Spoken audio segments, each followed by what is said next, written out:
Gadis gendut ini ada di meja operasi. Dokter tanya dia, "Anda yakin ingin melakukan operasi ini? Operasi besar ini, kemungkinan kamu akan mati." Tapi dia masih sangat bertekad. "Jika saya tidak menjalani operasi sekarang, saya akan mati juga." Nama dia adalah Hana. Karena dia gemuk, dia menderita banyak kebencian. Pertama dan juga terakhir kali dia jatuh cinta adalah dengan penjual obat penurun berat badan dan penipu juga. Tidak hanya menipu uang tetapi juga menipu cinta. Bahkan obat juga palsu. Hana habis meminumnya, langsung kena racun. Saat disedang di ambulans menuju ke RS, 3 pengguna dengan kekuatan penuh bahkan tidak bisa mengangkatnya. Hana sangat malu sehingga dia berpura-pura mati. Jadi dokter mendorongnya ke ranjang rumah sakit. Masih tidak bergeming. Tidak ada cara lain, Hana hanya bisa menepuk pundak dokter. "Katakan biarkan aku pindah sendiri." Karena gemuk, Hana awal adalah gadis dengan suara yang bagus. Tapi hanya bisa menjadi penyanyi pengganti. Di belakang panggung, gadis itu menari mengikuti musik. Tetapi karena berat badan dia, hanya melompat sesaat menyebabkan lantai panggung runtuh. Pertunjukan berakhir. Penyanyi itu menertawakan penampilan gadis itu. Salahkan dia karena merusak konsernya. Hana ingin menjelaskan. Tetapi penyanyi itu tidak mau dengar. Dia pergi untuk menyapa produser Sang Jul. Tetapi Sang Jun tidak peduli. Sebaliknya, pergi ke Hana. Memeluknya erat-erat dan mengatakan bahwa dia sangat khawatir. Hana sangat senang. Dia telah diam-diam jatuh cinta dengan pria ini untuk waktu yang lama. Saat merekam vokal, suka mengintip pria itu. Dia akan bersenang dalam beberapa hari karena pria itu meminum botol air punya dia. Bahkan simpan botol air minum itu. Ketika Hana merekam lagu tentang cinta, dia tidak bisa tidak mengakui cinta dia kepada pria itu. Tapi dengan cepat menundukkan kepalanya dengan malu-malu. Hana tahu, jarak antara dia dan pria itu sangat jauh, karena kecantikannya. Hanya bisa mencintai diam-diam. Hari itu Hana menerima hadiah dari Sang Jun. Adalah gaun pesta. Tetapi ketika memakainya, lihat ekspresi sahabatnya. Dia yakin bahwa dia pasti jelek banget. Tetapi ini adalah gaun yang dikasih dari Sang Jun. Dia masih memakainya ke pesta ulang tahun pria itu. Ketika dia masuk, orang-orang harus beri dia jalan untuk lewat. Wajah semua orang terlihat tidak nyaman. Hana juga sangat malu. Sulit untuk dia bisa duduk di sebelah Sang Jun. Ketika dia buka jaketnya, orang di samping dia ingin muntah. Pada saat itu penyanyi juga datang. Tidak menyangka jika gaunnya sama dengan Hana. Membuat Hana menjadi sangat malu. Dia menyadari bahwa dia sedang dipermainkan. Dia hanya bisa dengan sedih menundukkan kepala dan berlari keluar. Sang Jun sangat marah. Dia ajak penyanyi ke dalam toilet. Senyum lalu tegur dia. "Apakah kamu sudah gila? Aku membantu kamu menyelamatkan karir kamu. Kamu sendiri yang merusaknya. Apakah kamu pikir aku benar suka dengan dia? Melihat dia aku sudah mau muntah. Dia berbakat tapi dia gemuk dan jelek. Kamu tidak punya bakat tapi kamu cantik dan seksi. Kamu ambil semua punya dia. Dia hidup demi kamu." Hana menangis ketika dia mendengar ini. Dia pulang dengan sangat kecewa. Tutup jendela. Buka tangki gas. Berbaring diam di sofa. Ingin bunuh diri. Tetapi pada saat itu, ada panggilan dari dokter operasi plastik. Beri Hana harapan baru. Dia pergi ke rumah sakit dan memutuskan untuk menjalani operasi seluruh tubuh. Gadis ini menjalani operasi seluruh tubuh. Hasil menyedotkan banyak lemak dari tubuhnya. Wajah tertutup perban. 1 tahun kemudian, saatnya menyaksikan keajaiban.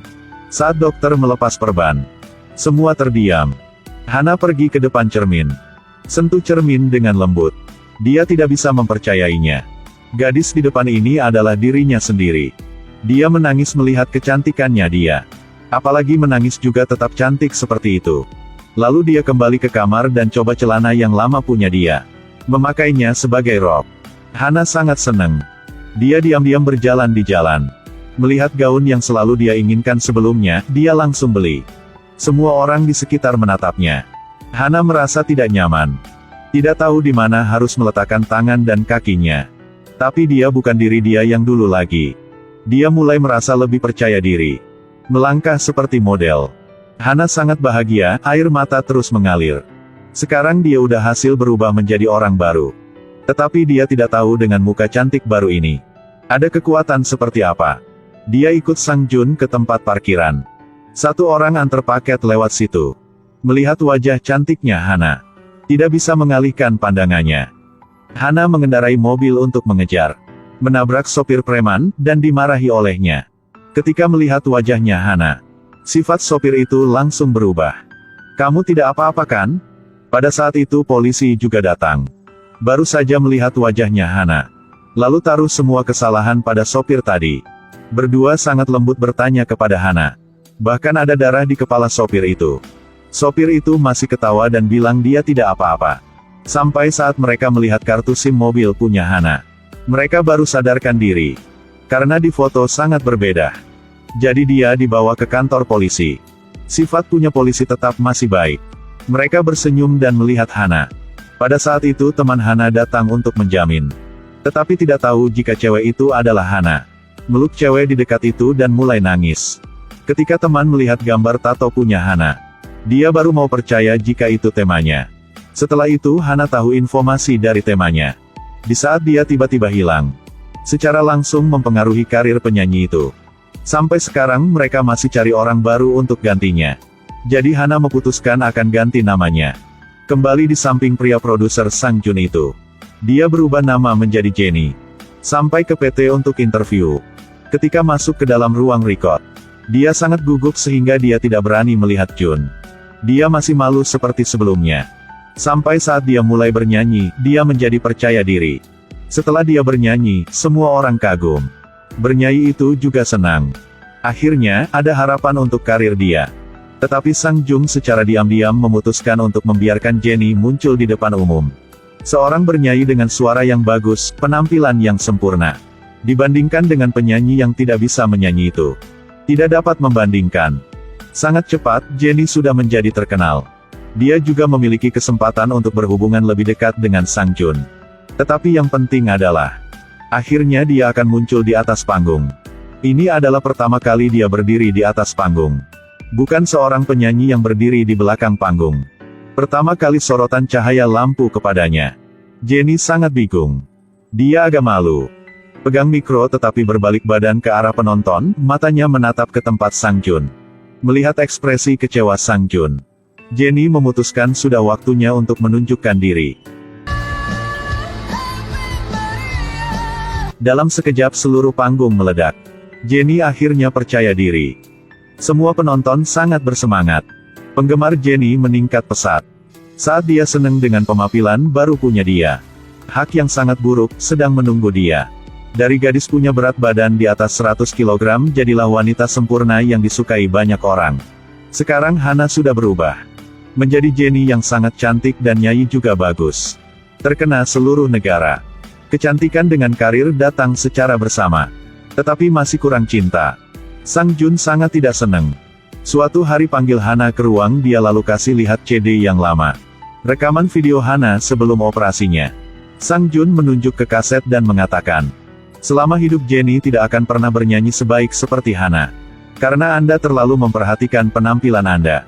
Tidak gunakan hati untuk bernyanyi." Jennie tertawa lalu berkata dengan sengaja, "Tetapi aku lebih cantik daripada dia." Sang Jun hentikan kata-kata dia. "Kamu tidak baik seperti Hana." Dengar kalimat ini. Jennie tidak bisa menahan air matanya. Tidak mungkin orang yang Sang Jun suka adalah Hana gemuk. Jadi Jennie memutuskan untuk ceritakan semua kepada Sang Jun. Ingin kasih tahu jika Jennie adalah Hana. Dia datang untuk ketemu dengan Sang Jun. Dan menanyakan sikap Sang Jun terhadap operasi plastik. Tetapi Sang Jun bilang, "Aku pikir aku masih bisa menerimanya. Yang penting dia bukan pacarku." Mendengar itu, Jennie menjadi depresi. Dia memutuskan menutupi rahasia dia operasi plastiknya. Dan hapuskan semua, bahkan tidak ketemu dengan sahabat dia lagi. Menggunakan identitas baru, Jennie, untuk tetap di dekat sampingnya Sang Jun. Perlahan, hubungan mereka menjadi lebih baik hari. Pada malam itu berdua sudah mabuk lalu saling memberikan ciuman. Jennie akhirnya juga dapat yang dia inginkan selama ini. Tetapi bahagia itu tidak bisa lamanya. Rahasia operasi plastik Jennie terungkap. Ketahuan sama penyanyi lama itu. Malam itu dia antar satu orang ke pesta. Orang ini adalah ayah ada gangguan jiwa punya Jennie. Sung Jun tarik orang tua itu keluar. Melihat ayahnya jatuh, Jennie patah hati. Tetapi sekarang dia tidak bisa menerima ayahnya. Sahabat bergegas bantu bapaknya bangun. Menatap ke gadis bernama Jenny yang sangat cantik di depan mereka. Baru kali ini merasa mereka di dunia berbeda. Dia sangat kecewa lalu bawa ayah Hana pergi. Melihat sosok mereka pergi, Jenny akhirnya juga mengerti jika dia sudah membuat kesalahan yang besar. Pesta berakhir. Dia menemukan Sang Jun untuk ceritakan semuanya. Tetapi Sang Jun sudah tahu semua. Malam itu, Sang Jun melihat jejak di kaca. Dia ingat Hana juga benar bikinya. Lalu suaranya juga sangat mirip. Habis itu adalah pertanyaan tentang operasi plastik. Sang Jun akhirnya juga mengidentifikasi. Jenny adalah Hana. Tetapi masalah tidak penting bagi dia. Dia hanya peduli dengan konser besok akan lancar apa tidak. Melihat sifat Sang Jun seperti itu, Jenny akhirnya juga mengerti. Jadi aku hanya seperti barang kan? Hana tidak punya harga diri. Tetapi Jenny menghasilkan banyak uang. Benarkah? Jenny sudah putus asa. Dia robek poster punya dia sendiri. Tidak hati-hati tangannya berdarah. Sang Jun panik. Ambil tisu lalu datang ke tempat Jenny. Sebenarnya dia juga bukan orang yang tidak punya hati. Tetapi dia takut karena suka sama orang gendut. Akan membuat orang lain ketawa padanya, membuat dia malu. Sekarang menghadapi gadis cantik, karena operasi plastik. Dia sangat bingung. Tetapi sudah terlambat. Jenny operasi karena demi Sang Jun. Tetapi yang dia dapat adalah sifat seperti itu. Jenny benar-benar putus asa. Kemudian penyanyi lama itu kirim bukti ke PT jika Jenny operasi. Tetapi di bawah tekad Sang Jun. Konser masih dalam proses. Tetapi Jenny udah mundurkan diri. Dia berdiri di atas panggung. Tetapi tidak tahu dia harus nyanyi buat siapa. Dia benar bernyanyi demi Sang Jun. Tetapi sekarang, pada saat itu sang ayah muncul. Tetapi ditahan sama security-nya.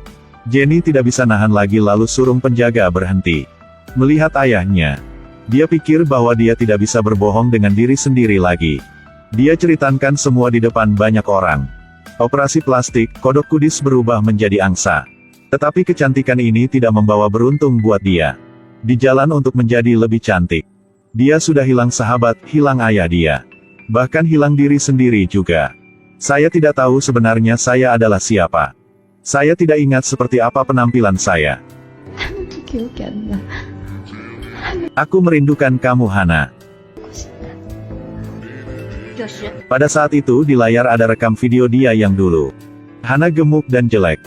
Melihat penampilan dia yang dulu, Jenny tertawa. Kali ini dia tidak mau melarikan diri lagi.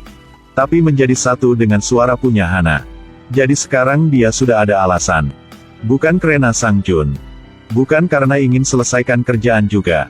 Dia bernyanyi buat dia sendiri. Lalu Jenny hilang. Tetapi Hana sudah kembali. Dia menjadi lebih terkena. Tetapi karena operasi plastik jadi nambah banyak orang yang tidak sukai dia. Sang Jun mulai suka dengannya. Tetapi sekarang Hana tidak peduli lagi. Standar kecantikan setiap orang berbeda. Semua orang mencari keindahan. Tetapi jalan untuk menjadi cantik ini tidak gampang. Mungkin akan membutuhkan banyak waktu. Mungkin akan ada rasa sakit. Jadi jangan demi orang lain. Jadilah dirimu sendiri. Dan hati-hati jangan sampai setengah jalan kehilangan hal yang paling berharga.